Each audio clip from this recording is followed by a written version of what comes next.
chapter 1 of my book is the thesis chapter, which is you're damned if you do go to business school and you're damned if you don't go to business school. There's very much a catch-22, where if you don't go to business school, you don't get the network and the knowledge, where if you do go to business school, then you're saddled with the debt. So I beat the catch-22 with my book with that $27 investment, right?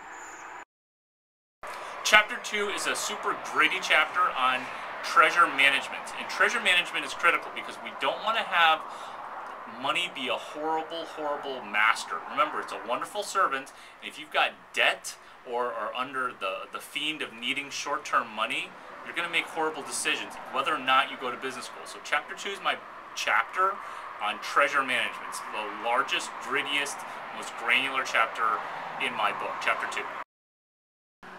Chapter 3 is copy-paste your way to success.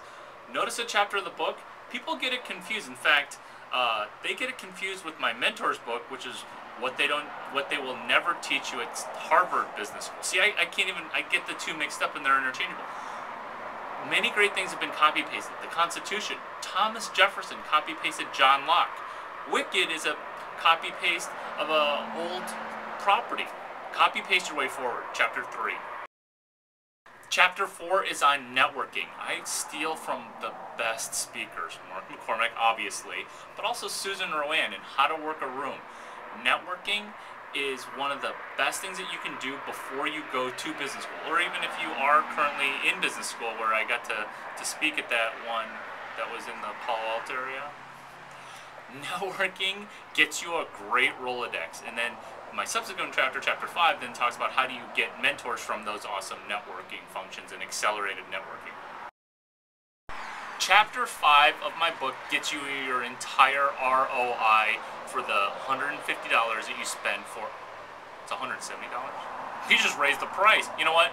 I'll charge you $150 if you buy it for $170, and then email me my phone number 650-283-8008.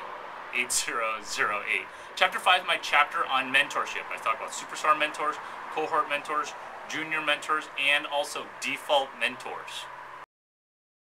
Chapter 6 is on sales, and what I do is I take 20 years of sales experience and I boil it down into 20 pages. And I also mention a handful of movies that are all about sales, because why not make one of the most impossible things for most people to do fun?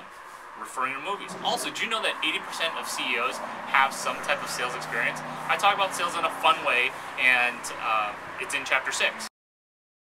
Chapter 7 of my book is the most scandalous and fun chapter. It's chapter 7, my chapter on sex.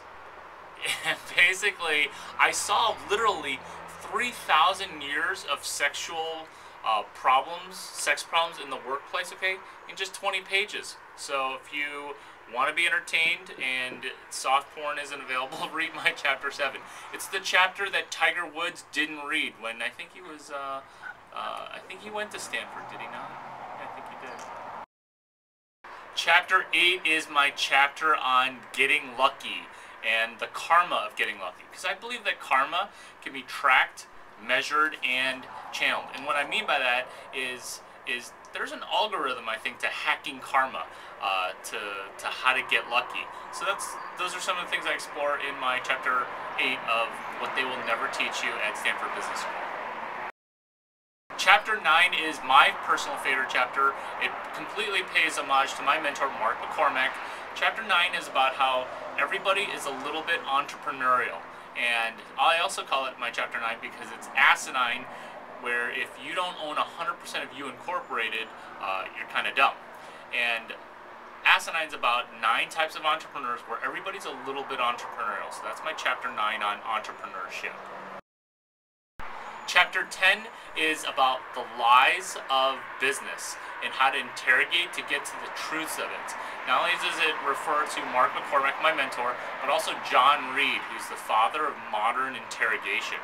And the lies of business are explored. It's a chapter all centered around how people misrepresent the truth and how to get to the core of what a person means, what they're trying to communicate, what they're hiding, and all the intricacies of lying in business. If you read one chapter in my book, read the failure chapter, how to fail forward. That's my chapter 11. And what I mean by failing forward is people who are successful, they're never successful because of some talent or ability. It's always how they weather a storm. It's always how they move forward from just a horrible circumstance and how they actually leverage it and use it as a springboard.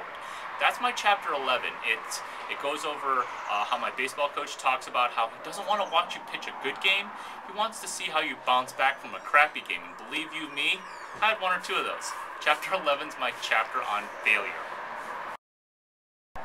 Chapter 12 is my chapter on that actually helped get me in to help teach a class at Stanford on technology entrepreneurship, and that is street smart.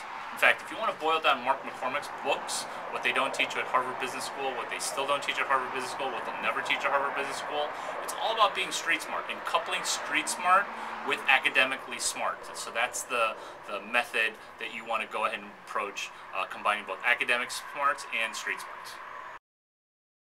Chapter 13 is actually a book within a book, and that's my chapter on Dumb It Down, Sandbagging for Success. And what I mean by sandbagging for success is you want to try to guffaw and sandbag and minimize who it is that you really are, so that way you don't potentially offend people, so that way you have the duality of being awesome yet being extremely approachable. So that's my chapter on Dumb It Down, Sandbagging for Success.